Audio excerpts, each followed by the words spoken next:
cuando hablamos del libro del Apocalipsis creemos que todo es fuerte, que es condenatorio, y en realidad no, amados, no. Estas 7 iglesias fueron especiales, todas, cada una con sus virtudes y de pronto con sus errores, algunas con más errores que virtudes, pero fueron especiales porque fueron únicas, y de alguna manera el Señor las escogió para que fuera de ejemplo a través de la historia de la iglesia hasta el día de hoy del siglo XXI. Las puso como ejemplo. Y les decía a la iglesia en la mañana que cada carta, cada mensaje a cada iglesia era un llamado de Dios, no a la condenación, sino a la conversión, al arrepentimiento verdadero. Y aquí ustedes tienen enfrente de ustedes a un pastor que se arrepiente todos los días, amados. Yo tengo que arrepentirme, yo no sé usted, pero yo necesito arrepentirme todos los días delante del Señor. Y el Señor, eso es lo que está haciendo con la iglesia, es reconvenirla. Arrepiéntete, si tienes estas cosas muy buenas, haz estas cosas muy preciosas. Pedro Pablo, estoy muy agradecido y muy contento, yo que sé, estoy gozoso de tenerlo a usted ahí, pero hay otras cosas que usted tiene que arreglar, ¿verdad? Entonces, ese es el mensaje sencillo de estas 7 iglesias, pero a la vez serio, contundente de parte de nuestro Señor Jesucristo. Ahora, fíjese que era una iglesia que existía en la época del apóstol Juan, posiblemente cuando mataron, lo asaron, lo pusieron en un asador de cobre al pastor de la iglesia y lo quemaron vivo. Probablemente Juan estaba preso en Patmos cuando eso ocurrió, cuando le ocurrió eso al pastor que él ungió para ministrar la iglesia de Pérgamo. Y Jesús, amado, voy a comenzar por lo último. Jesús lo que está haciendo acá, además de reconocer las virtudes de la iglesia en una ciudad y en un ambiente súper pesado, es hacerle un serio reclamo a la iglesia. Jesús es el dueño de la iglesia, Él es la cabeza de la iglesia. Entonces Él tiene el derecho para hacer el reclamo, ¿verdad? Y lo que el Señor está haciendo ahí con la iglesia de Pérgamo es hacerle eso, el reclamo, una exhortación fuerte, simple y llanamente por algo que estamos viviendo nosotros también en estos últimos tiempos. Porque la iglesia de Pérgamo tenía una actitud doctrinal negligente en su época. Y por eso el Señor fue contundente con ella. Le dijo: arrepiéntete. Esa doctrina es negligente, no me gusta. En otras palabras, un buen tema para ponerle hoy a esta predicación es esa, una iglesia sin compromiso doctrinal. Y cuando hay iglesias sin compromiso doctrinales, amados, hay un gravísimo peligro. Peligro de que la iglesia se tuerza, deje de ser iglesia, que sea iglesia de nombre.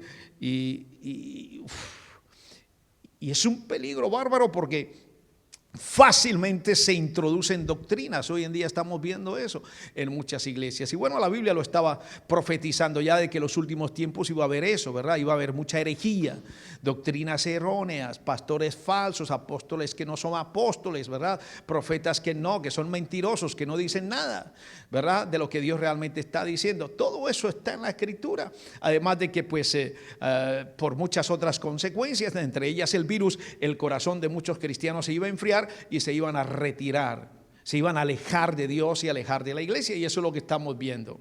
Estamos viendo precisamente en parte por eso, porque hay muchas iglesias o hay muchas personas, muchos cristianos que no tienen un compromiso doctrinal. Y entonces muchos dicen: yo estoy en la verdad, pero no viven esa verdad. Y ese es otro gravísimo peligro. No basta solamente con conocer la verdad. No solamente basta con conocer de que estamos en la doctrina correcta, estamos donde debemos estar, sino que tenemos que vivir la verdad. Y en eso Satanás toma ventaja, hermano, en una fracción de la iglesia para arrastrarla, para llevársela, para confundirla y para incluirla dentro de ese paquete que estuvo Satanás trabajando en los tiempos de Juan con la iglesia de Pérgamo. Hablando de eso, Quiero dejar el registro porque va a quedar grabado y yo quiero que otras personas lo vean o lo escuchen más bien. Les contaba esta mañana que nuestro gran amigo, el pastor Jonathan Olayede, que es el director nacional en este país del Día Nacional de la Oración, nos envió un correo y él nos estaba pidiendo orar. Incluso había una reunión de pastores que yo no pude estar en todo el país para orar por estas circunstancias.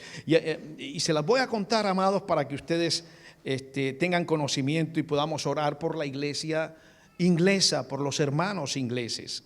Dice él, yo lo traducí al español, dice muchas, a mí me llama la atención de que no son varias, sino que son muchas. Muchas iglesias están luchando contra la apatía en este tiempo de la pandemia. Está luchando contra el declive, la división y la falta de visión. Imagínense una iglesia sin visión, es una iglesia muerta.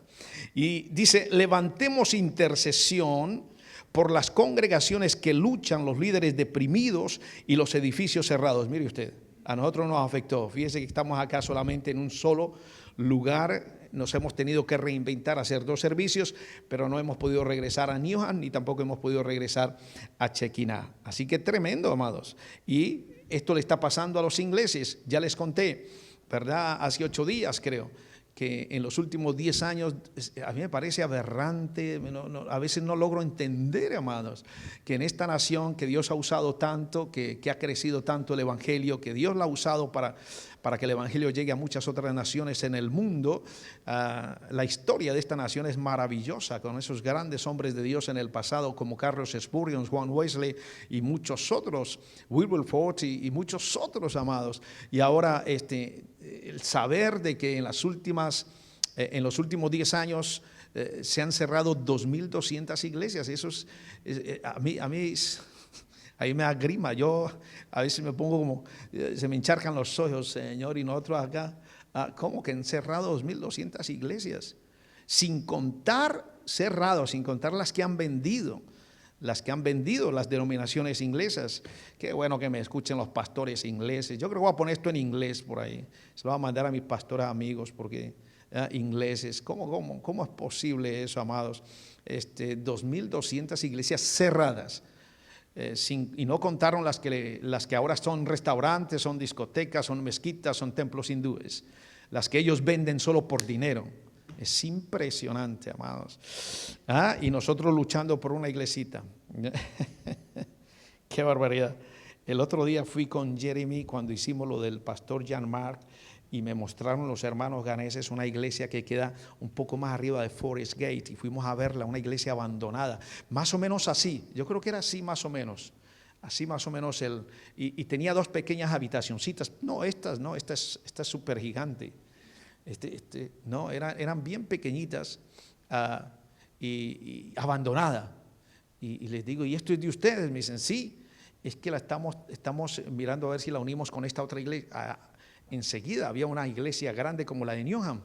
¿Y esta es de ustedes también? Sí. Y yo, ¿y cómo hacen? ¿Cómo hacen? Son hermanos africanos de Ghana. Y le digo yo, ¿y no venden esta, la abandonada, no? Y yo, bueno, pues no hay habitaciones. No, por preguntar, dije yo, ¿no? Y entonces se rió y dijo, no, pastor, no. Pero a los pocos días me dijeron, no, pastor, sí las queremos vender. Y yo, ¿y cuánto vale? No me dieron el precio, pero 2 semanas después me mandan la información. Así, amados, vean, no hay nada más. Bueno, hay un espacio para meter 6 carros, 6 carritos así seguidos. Esto, sí, de pronto esa recepción ahí a la entrada, esa sería más o menos una de las habitaciones. Imagínense cuánto vale.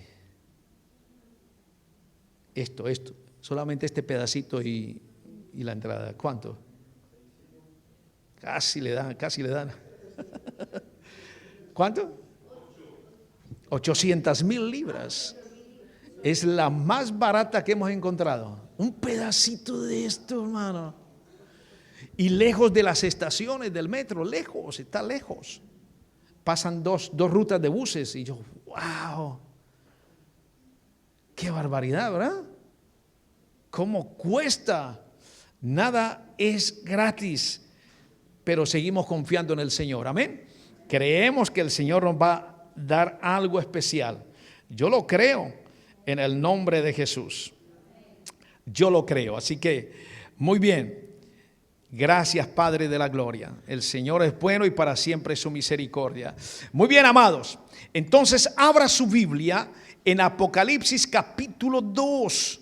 Nos vamos con la iglesia de Pérgamo o Pergamum o Pérgamos. Capítulo 2, Apocalipsis. Fíjese en el versículo 12.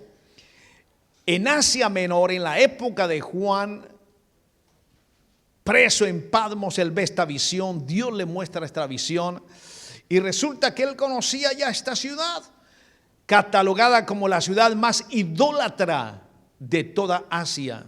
Imagínense ustedes, amados, vivir en una ciudad donde la idolatría estaba al orden del día, todos los días.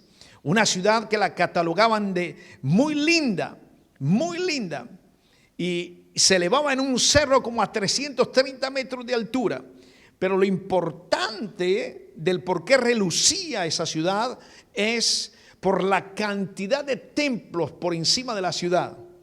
Templos. Nosotros tenemos en Bogotá, por ejemplo, una estatua, la de Monserrate, ¿no? En Quito creo que está el Panecillo, ¿verdad? Y una estatua de una virgen grande. Yo fui allá.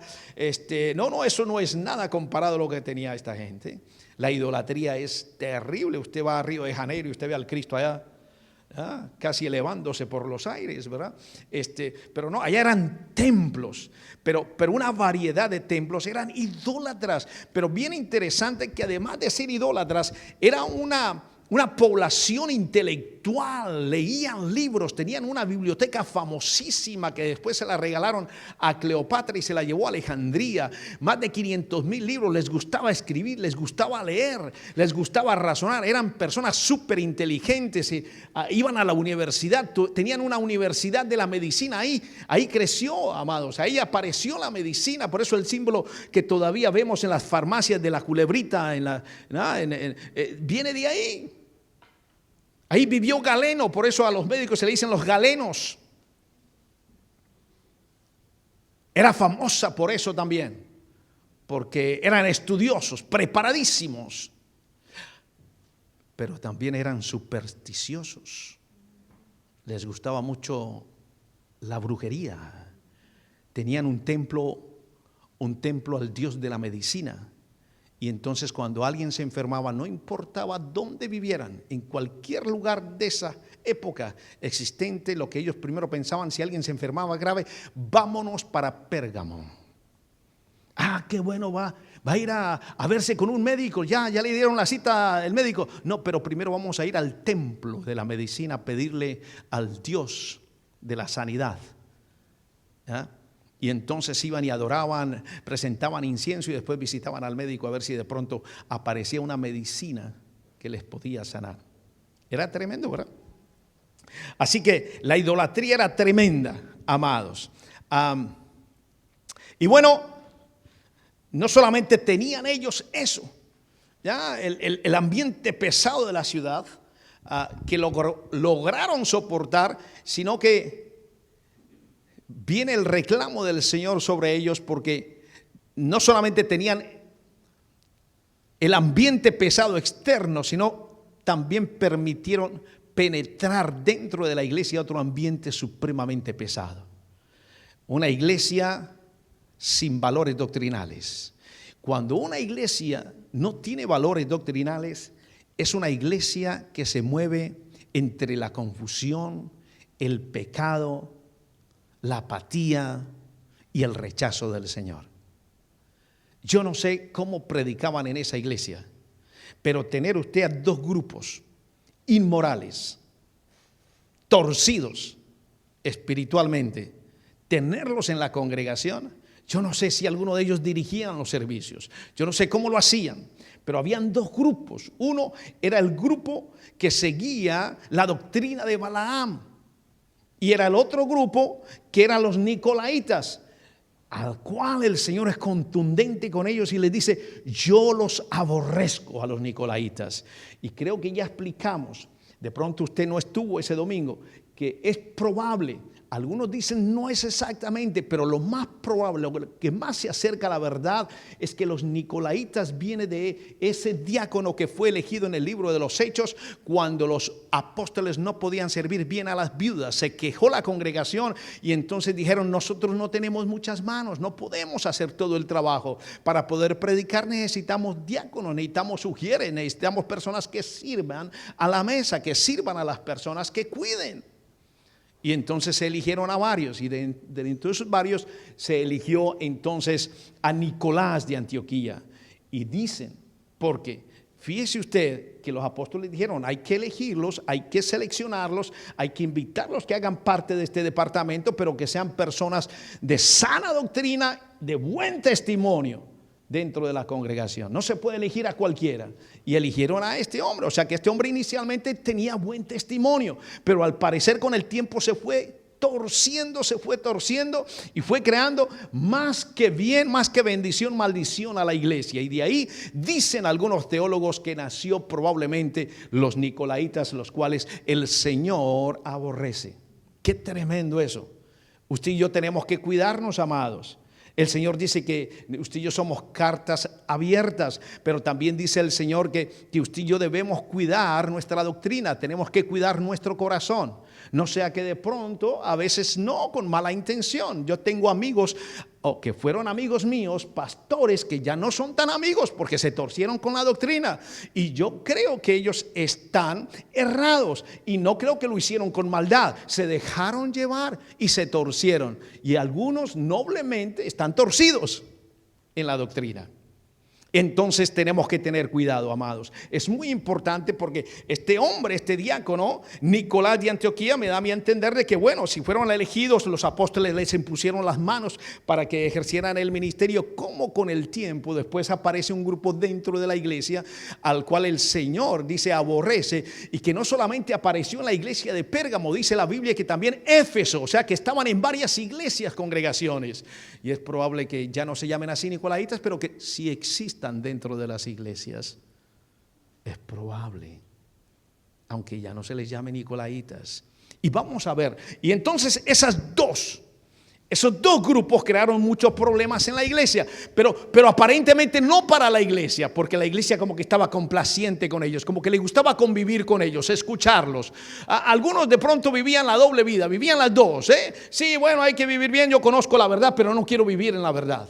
Y entonces, al tener ese concepto, entonces se unían con ellos y hacían lo que ellos hacían. Por eso la iglesia recibe la exhortación fuerte del Señor. Arrepiéntete, le dice el Señor. Así que vamos a leer Apocalipsis 2, versículo 12. ¿Está usted conmigo? Sí, muy bien. Es increíble, a mí me impresiona lo que pasaba en la iglesia o en la ciudad de Pérgamo. ¿Ya? Como gente tan intelectual, amados, le brindan un templo a Esculapio, al dios de la medicina, y van y le hacían sus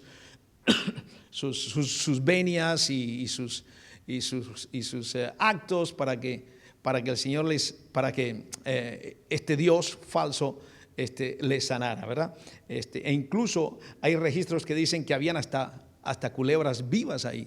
Es impresionante. Bueno, dice el versículo 12: escribe al ángel de la iglesia en Pérgamo, el que tiene la espada aguda de 2 filos. A mí me gusta esta versión de lo que dice ahí, cómo el Señor se le presenta a la iglesia. Dice, el que tiene la espada aguda de 2 filos. Mire, amados, es tremendo. Fíjense en el versículo 16 del capítulo 1. No es la primera vez que el libro del Apocalipsis nombra que Jesús tiene una espada aguda de 2 filos. En el versículo 16 del capítulo 1, que lo tiene usted ahí, va a leer perfectamente lo que dice la Escritura. ¿Qué dice ahí? Tenía en su diestra 7 estrellas, ¿verdad?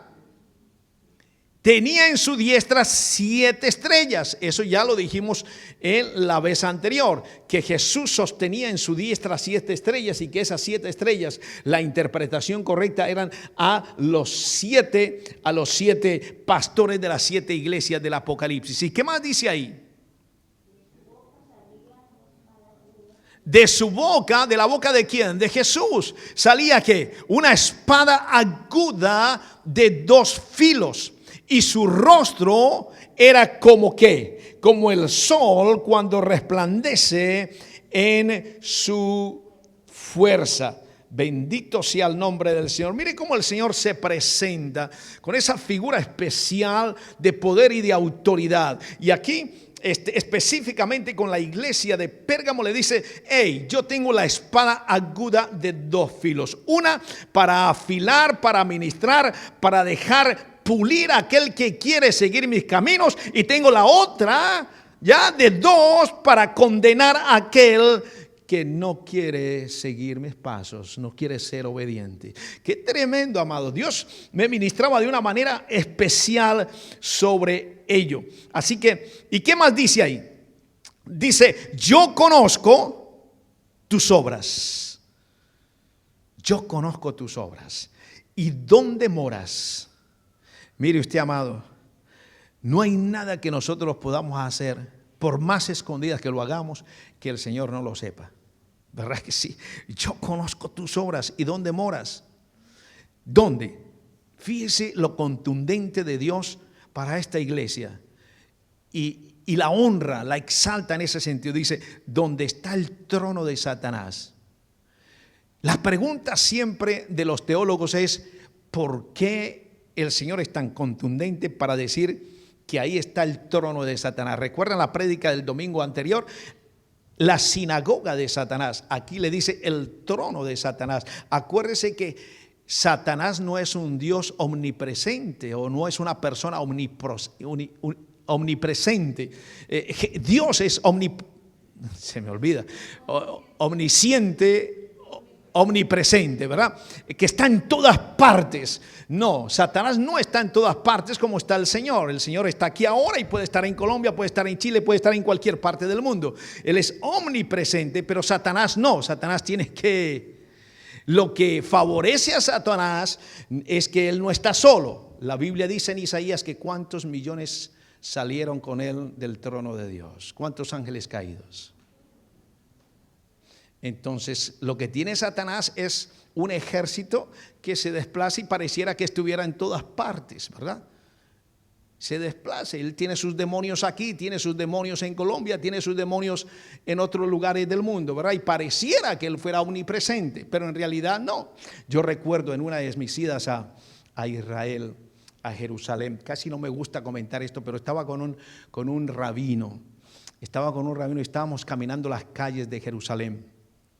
Y salimos a las afueras de Jerusalén, íbamos para el hotel y me dice Mardochai, me dice Pastor Pedro, mirando, porque yo le decía: qué precioso la antigua Jerusalén. Mis ojos ver, esto es una maravilla. Yo estaba emocionado y llega y me dice: sí, me dice Pastor Pedro, pero yo creo que ahora es probable que el trono de Satanás esté ahí. Me quedé mirándolo. Eso que lo diga un judío, ¿no? Y dije: bueno, Satanás tiene que irse a poner sus tronos donde él desee, ¿verdad? Y dije: será. Me quedé pensativo, ¿verdad? Que lo diga un judío, con tantos problemas que ha habido ahí en esa parte del mundo. Dije: wow. Tremendo. Pero bueno, dice aquí, amados, dice: donde está el trono de Satanás. ¿Cómo sería el ambiente que el Señor reconoce que Satanás tiene un trono en esa ciudad? Dice: pero, este pero es positivo.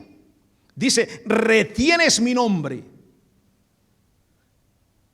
y no has negado mi fe, ni aún en los días en que Antipas, mi testigo fiel, fue muerto entre vosotros, donde mora Satanás. Wow. Fíjese, amado, la palabra retienes.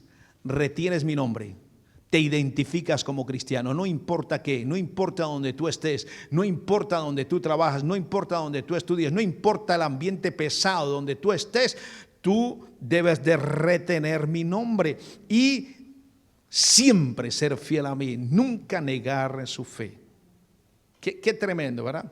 Ahora, el problema acá es que es muy difícil yo irme para una discoteca un sábado en la noche y decir yo soy cristiano y usted qué hace aquí. Es cierto, como bien extraño, pero hay momentos, amados, donde a veces el ambiente, la gente, el momento nos lleva al extremo para que usted y yo demos testimonio.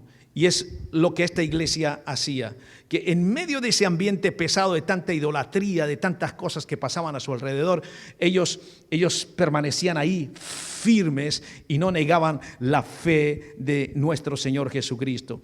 Y entonces, fíjese que es probable que este hombre, Antipas también fue un discípulo de Juan y probablemente él fue el que lo ungió como pastor. Se cree que él fue pastor de esa iglesia y lo que se cree también es que fue el primer mártir de Asia Menor. A este hombre, mientras lo asaban vivo, la iglesia permaneció ahí firme, seguían creyendo en el Señor. Qué duro eso, ¿verdad? Qué tremendo eso.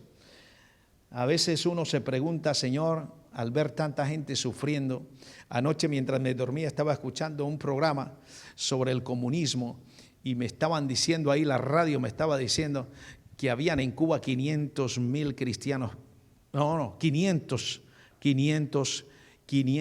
presos, muchos de ellos cristianos, en Cuba, en un país de América Latina como el nuestro. Triste, 500. Por las saliditas a protestar, 500. Entre ellos un pastor que mandé a pedir que lo quieren condenar dentro de muy poco, a 10 años, solo por salir a protestar, 10 años de cárcel. Y la esposa casi no lo ve, de vez en cuando puede ir a visitarlo. Y son unos minutitos nomás. Qué terrible, amados, qué terrible. Muy bien, sigamos. Vamos en el versículo. Ahora fíjese el otro pero. El primero era positivo, ahora este pero es negativo. Dice, tengo unas pocas cosas contra ti. Unas pocas cosas, poquitas cosas. Fíjese, amado, y usted y yo a veces medimos los pecados, los errores, ¿no? No es que este es un pecado grande, es imperdonable, pero mi pecado es pequeñito. Una mentirita, yo que sea un pecado mentirito puede ser algo, cogí algo indebido pequeñito y entonces es pequeñito, pero para Dios no es así. Las pequeñas como las grandes cosas para Dios son malas, son pecados y si las hemos hecho erróneamente. Y Él le dice a la iglesia, oye, han mantenido ahí mi nombre y no han negado su fe. Y yo valoro eso, pero tengo unas pocas cosas contra ti. Y fíjese, amado, uno, que conviven, se mezclan, son complacientes con esa doctrina. Salúdeme a esa persona que está ahí. Dice que tienes ahí a los que retienen, oiga, que tienes dentro de la iglesia, le dice el Señor, tienes ahí a los que retienen la doctrina de Balaam. ¿Se acuerdan de Balaam, el profeta allá en Números capítulos 20, que enseña a Balac? ¿Se acuerdan del rey de Moab? Muy bien, a poner tropiezo ante los hijos de Israel, a comer de cosas sacrificadas a los ídolos y a cometer fornicación. Los banquetes que hacían en la época allá en Pérgamo eran bravos. Después de ir a adorar a sus dioses falsos, iban estos solían ir a todos los templos. Ellos, la gente religiosa, amado, eso, van a cualquier parte. Que hay el Dios de los milagros, el Dios de los acostados, el Dios de yo no sé qué. Y hágale, vamos al que sea. Con tal de recibir el milagrito hacemos lo que hacemos. Las penitencias, los subimos arrodillados, piel descalzo, lo que sea. Lo que es la religiosidad. Esto era lo que hacían los seguidores de Balaam. Balaam fue un profeta malísimo, fue profeta.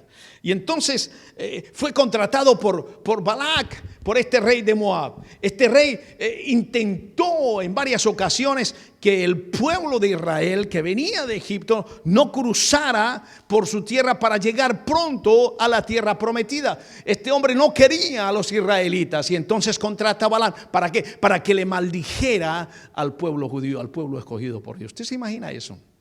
Un rey contratando a un profeta para que maldiga a un hijo de Dios.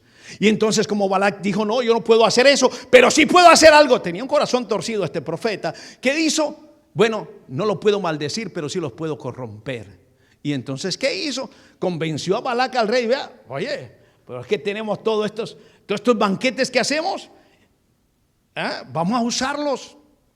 Ya que no podemos maldecir a los judíos, entonces vamos a traerlos, vamos a corromperlos. Mire la cantidad de mujeres moabitas preciosas, todas son princesas, son reinas. Vamos a ofrecérselas a todos estos judíos, que seguro que apenas las vean con esos cuerpos bien bonitas, se les cae la cultura, se les cae su religión. Y preciso, amados, se corrompieron muchos israelitas y de ahí usted conoce la historia. Dios los reprendió, Dios los disciplinó fuerte. Y entonces este malvado profeta, hay profetas falsos hoy en día, Yo creo en los profetas, hay profetas buenos, correctos, pero hay otros que son bárbaros. Bueno, aquí está uno, Balaam. No podía maldecir, pero sí corrompió. Y hay profetas hoy en día que no maldicen a la iglesia, pero sí las corrompen, las dividen, les crean problemas. Y el problema no es tanto el profeta. El profeta es los que le creen a ese profeta. Ahora, para que un profeta se pare y diga eso en un púlpito es porque se le ha dado entrada. Eso pasaba con la iglesia de Pérgamo. Ellos tenían dos grupos y ellos sabían, grupos apáticos, erróneos, heréticos, con la doctrina torcida. Y ese grupo era este. Y estos entonces iban a todos los templos, ellos adoraban a todos los dioses. El que más me da, allá vamos, ¿ya? Y entonces hacían estas cosas corruptas. Entonces usted se imagina una iglesia sin santidad, una iglesia donde un pastor no predique santidad, una iglesia donde un pastor no predique amor. ¿Cuál es la esencia de Dios? El amor. ¿Cuál es la otra esencia de Dios? La santidad. Un pastor que no predique la palabra como es. Yo no sé cómo sería el pastor de Pérgamo teniendo esos dos grupos ahí bárbaros, carnales, peores que la iglesia de Corinto. Entonces ellos iban a sus servicios y después se iban a los otros templos. O sea que la iglesia la tenían como un templo más de idolatría. No les importaba la verdad de la palabra. Había un grupo que le importaba, pero al tenerlos a ellos no vivían en la verdad. Y entonces se dejaban influenciar de la iglesia. Bueno, y luego aparece el otro grupo. Ya se me perdieron las gafas. ¿Dónde las puse? Yo no me he bajado de acá, ¿verdad que sí? Aparece el otro grupo. El primer grupo es el grupo de los que siguen la doctrina de Balaam, ¿verdad que sí? Y luego aparece en el versículo 15 el otro grupo, los que retienen ¿qué? Ahora fíjese que la palabra retener aparece de nuevo acá, pero en forma negativa, porque ya es para los que estaban en la falsa doctrina. En la primera era para la iglesia noble, para los que retenían el nombre del Señor y no negaban su fe. En este aparece otra vez la palabra retener, pero retener ¿qué? La doctrina de los nicolaitas. Wow, la que yo aborrezco. Mire usted, podría haber cosas en nosotros, en nuestro alrededor, cosas que nosotros permitimos que Dios aborrezca. Esa es una buena pregunta. Hay cosas en su vida que tú eres complaciente con ellas, pero que Dios aborrece.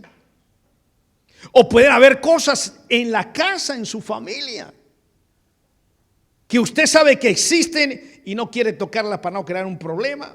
abismal y entonces usted se vuelve pasivo y entonces usted se hace el de la vista corta y el que poco escucha y pasivo, apático y deja que el hijo, la hija, el esposo, la esposa haga lo que está haciendo y yo no me meto ahí para no crear problemas, para no dividir la familia y de pronto Dios está diciendo, eso yo lo aborrezco porque ahí no hay santidad. A veces para los padres es difícil, ¿verdad? Cuando tenemos los niños pequeños los manejamos. Ven acá. Y el niño viene. Decimos, comer. Ahí aparecen a la mesa. Pero cuando ya se vuelven adolescentes. Ven acá. ¿Qué? Yo voy cuando quiere, papá. Y más de uno se queda callado. Qué difícil, ¿verdad, papás? ¿Cómo manejar eso para que no se quiebre? Para que esa obediencia permanezca desde su niñez, su adolescencia y su juventud. ¿Cómo cree usted que se maneja eso? Para tener éxito sacerdotal, éxito en la autoridad de la familia. ¿Cómo cree usted? ¿Levantando la voz? ¿Poniéndose un cinturón más grande acá para que lo vean así? Corre aquí. ¿Cómo cree usted que eso? ¿Cómo se gana eso? ¿Cómo se gana el adolescente que está el muchacho?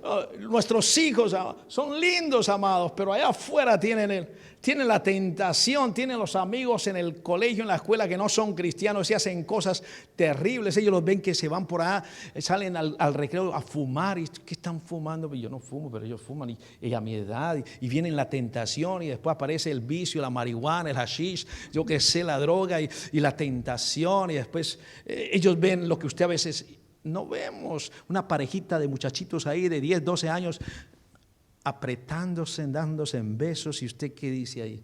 ¿Y su hijo qué? ¿No siente o qué? ¿Cómo hace usted para acabar con eso? Para ayudarle a su hijo a mantener una estabilidad emocional. Para que esa parte que todavía no ha sido explotada, desarrollada, se mantenga ahí todavía por unos años más. ¿Cómo hace usted? Poniéndose un cinturón acá, poniendo un rejo ahí detrás de la puerta, que él lo vea todos los días a la entrada y a la salida. Un látigo. Arrodilladitos, orando, pidiéndole al Señor sabiduría. Los gritos no valen, no funcionan los gritos.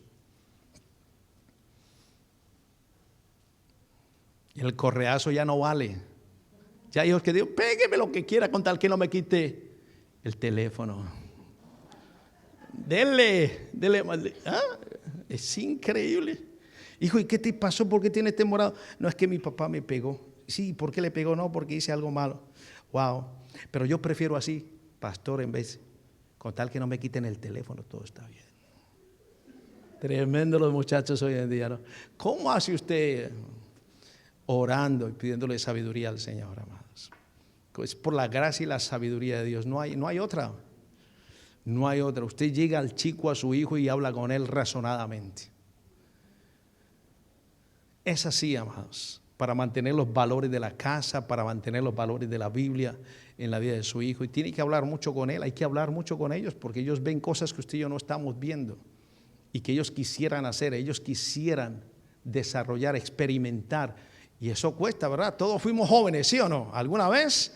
Hemos sido jóvenes y hemos tenido tentaciones. Así que, qué triste, amado. Pero fíjese entonces lo que le dice el Señor aquí a la iglesia, amados. Oiga, retener la doctrina de los nicolaitas, la que yo aborrezco. Ahora, dicen los que saben, los teólogos, que la diferencia entre los nicolaitas y los de Balaam no es mucha, por eso se relacionan ahí, pero una de las diferencias es que los nicolaitas eran como más exquisitos, como más exclusivos.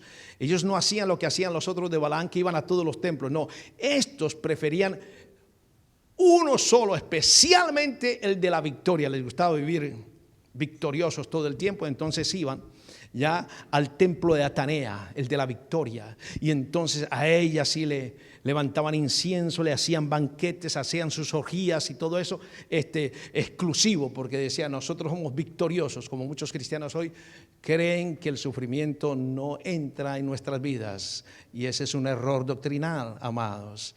El tema de la doctrina de la prosperidad es errónea en ese sentido. Acuérdense que hemos venido a este mundo y vamos a tener bendiciones, pero también el Señor nos va a permitir sufrir. No nos gusta eso, ¿verdad? ¿A quién le gusta sufrir? Pare de sufrir, le dicen.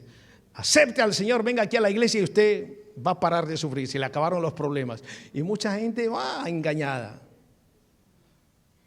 Hay iglesias que viven a toda hora de puras profecías. Siempre son las profecías buenas. Son las profecías que a usted le gusta. ¿A quién no le gusta tener un carro nuevo? ¿A quién no le gusta tener una hacienda? Una mansión. ¿A quién no le gusta? Claro, espérelo. El Señor te va a bendecir. Es tremendo.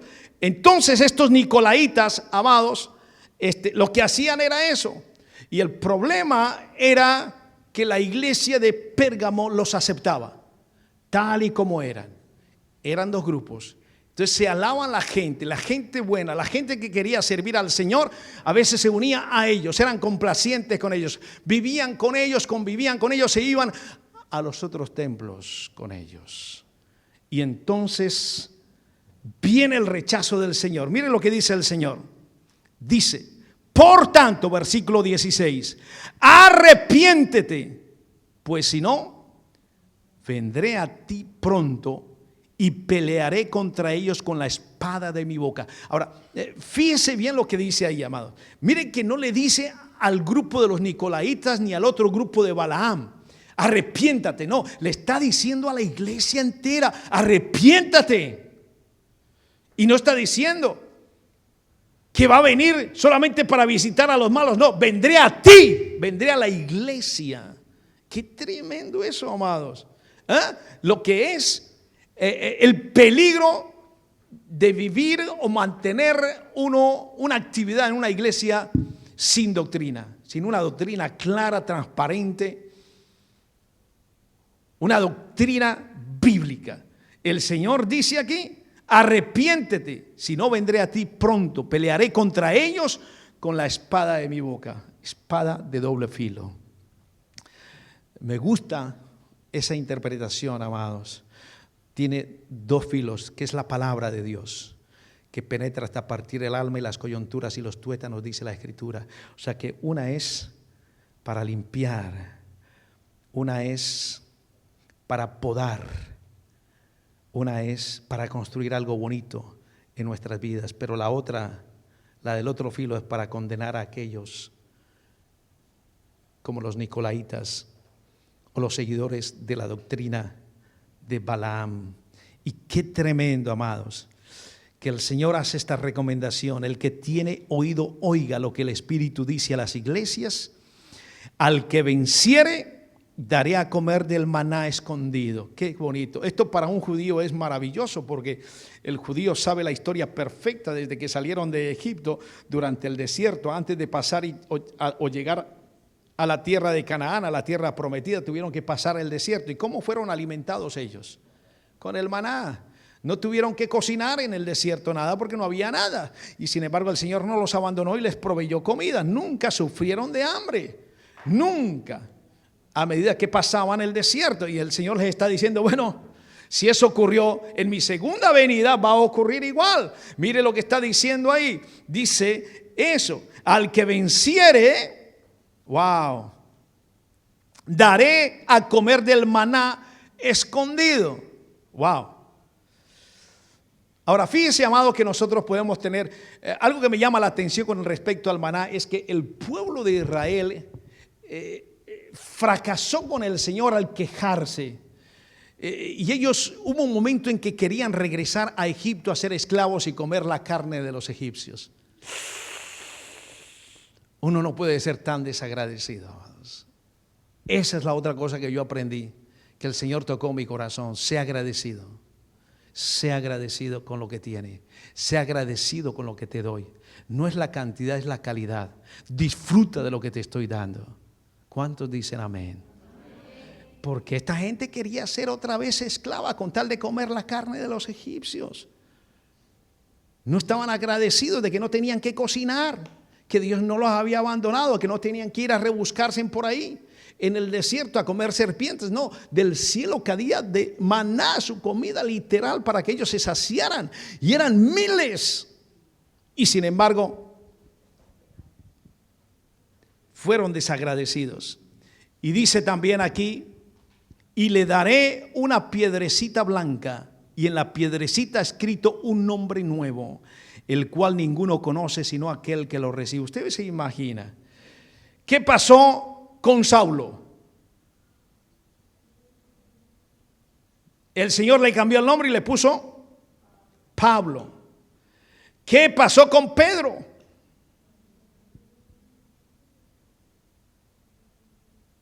Usted se imagina, amados, el hecho de saber que el Señor tiene un nombre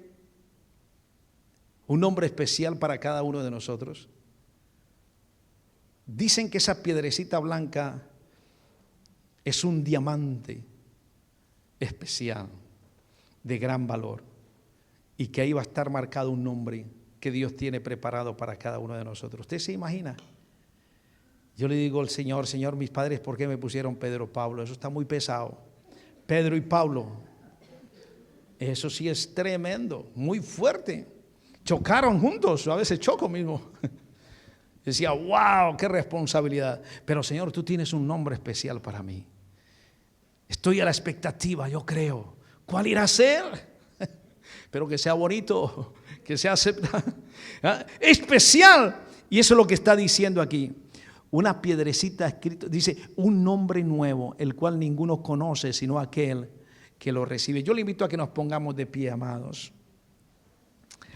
Mientras usted se pone de pie, cierra sus ojos. Yo quiero saludar a mi hermano Darío, que está ahí conectado. Buenos días, familia del MBNRU. Les saludo y bendigo desde el norte de Londres. Darío, qué lindo tenerlo ahí conectado ya en casita, recuperándose. Seguimos orando por nuestro hermano Darío. Marlon Sarabia también. Está Betsy Mansfield. Betsy, espero que se recupere y poderla ver pronto de nuevo acá. El Señor le bendiga, como siempre. Mirta allá en Buenos Aires, bendiciones. Fernando Ríos también, el Señor lo bendiga allá en Newham. Un abracito especial. Así que a ver, ¿quién más? A ver, son los que tengo ahora mismo en el teléfono. Yo le invito a que cierre sus ojos, amados, un momento. Intenté no ser fuerte con esta palabra, porque a veces uno se puede ir, pero siendo claros. Cierre sus ojos, concéntrese un poquito en el Señor. Padre de la gloria, Dios mío, Dios maravilloso. Señor, ya no es un secreto que tú vienes pronto, Señor. Tú vienes pronto, Señor. Y viene por su iglesia, Señor. Señor, quiero levantar esta oración como la que levanté esta mañana, Señor. Esta iglesia de Pérgamo vivía, Señor, rodeada de tanta idolatría. Tanto, Señor, que tú, Señor, certificas que ahí en ese lugar estaba el trono de Satanás. Wow. Nos imaginamos, Señor, los espíritus demoníacos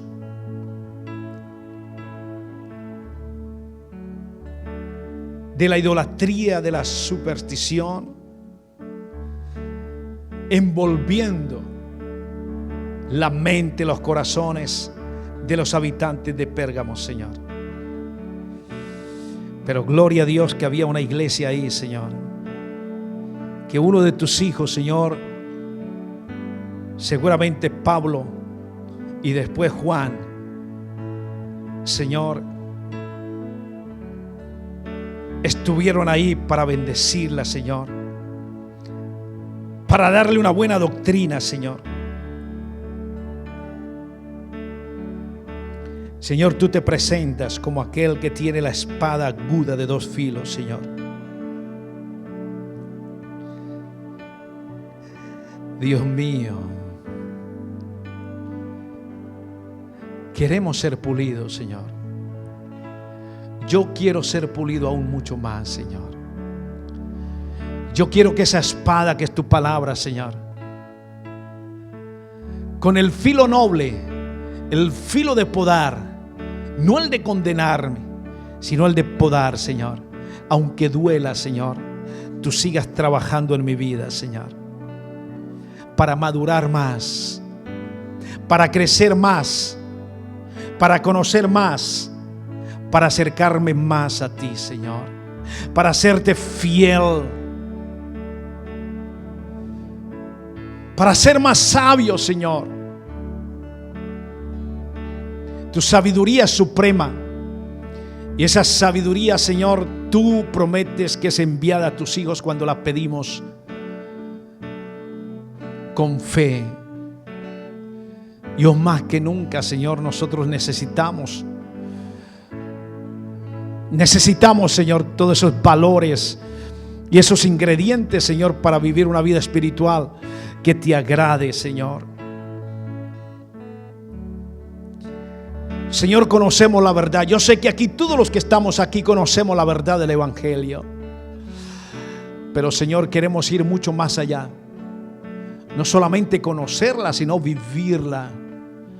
Vivir en la verdad, Señor, que es una cosa completamente diferente. Esta iglesia conocía la verdad, pero no toda vivía la verdad, porque se mezclaba con estos grupos erróneos, Señor, en la doctrina, Señor, que manchaban la iglesia, oh Dios.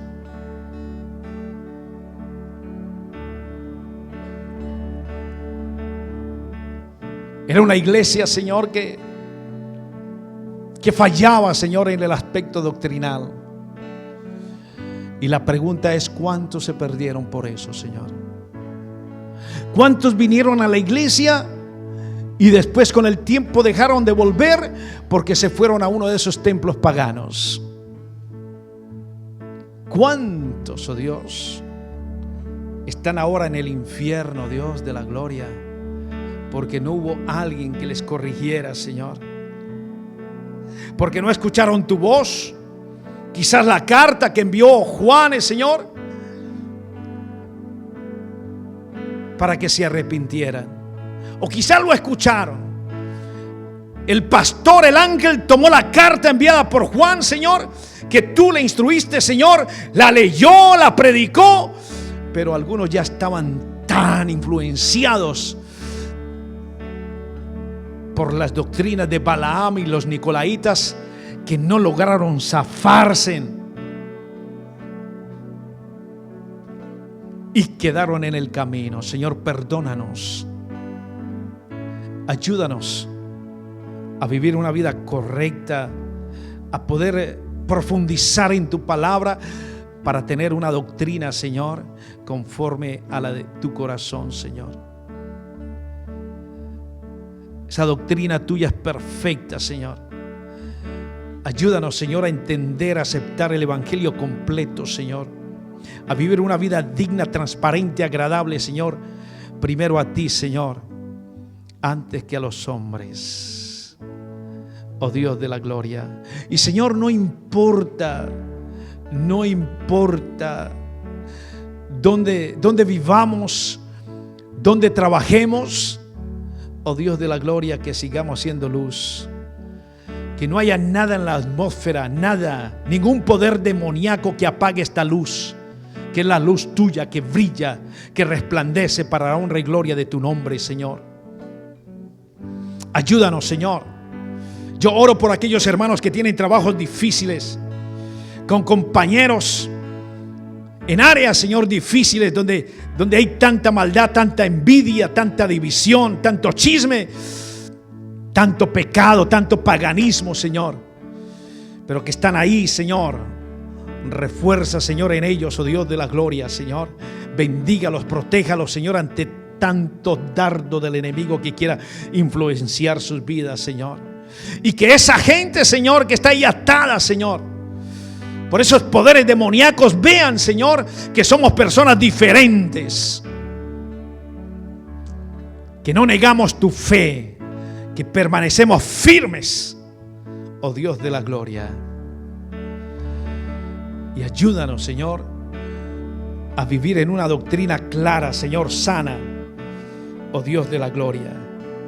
Oh Padre, gracias. Yo bendigo a cada hermano aquí presente ahora mismo, Señor.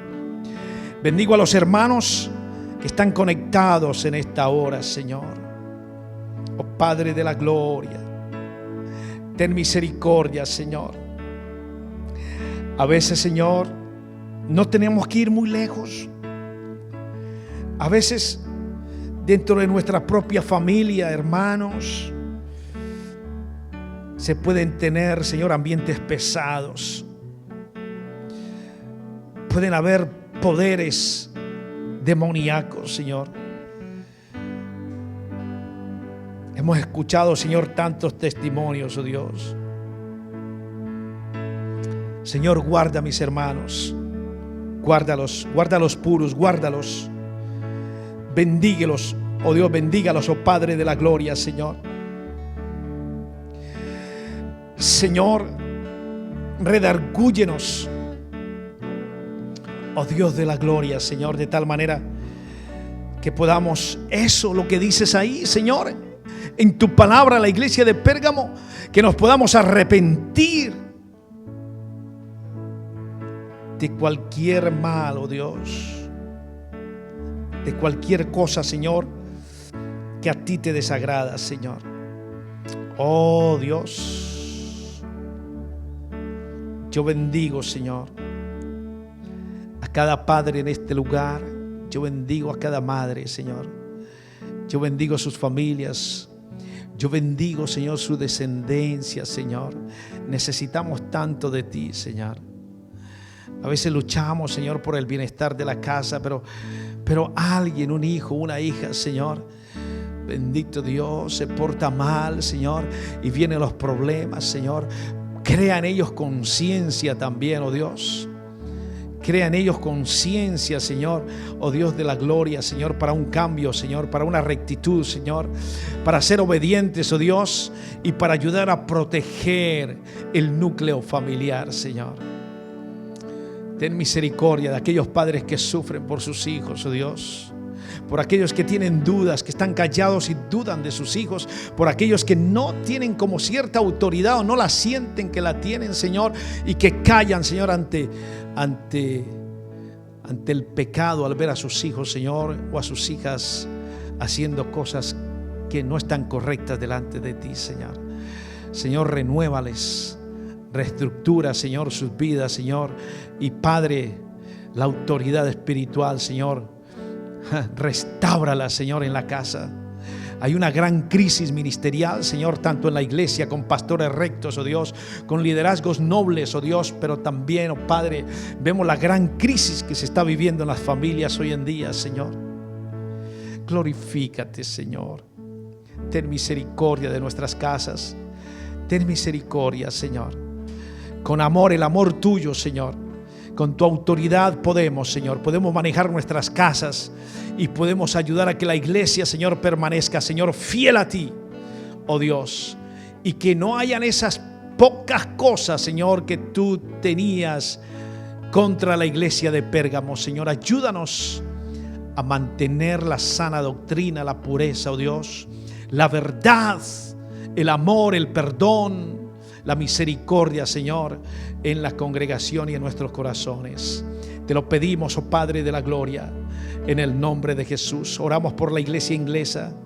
La bendecimos, oh Dios. Oramos por aquellos pastores que están deprimidos. Oramos por aquella juventud que se ha alejado, Señor, que regrese a las congregaciones, oh Dios.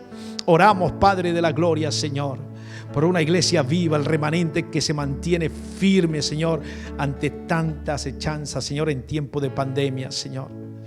Oramos Oramos por protección. Yo oro por los hermanos que están aquí y sus familias, por protección, oh Dios de la gloria. La protección del Altísimo. Nos cubrimos con tu sangre, Señor. Pon vallado alrededor de cada uno de nosotros, de nuestros seres queridos, de cada familia, Señor. Protección contra el virus, protección contra todo mal, contra toda maldición. En el nombre de Jesús de Nazaret oramos. En el nombre de Jesús. Y el pueblo de Dios dice: amén, amén. Denle un aplauso al Señor.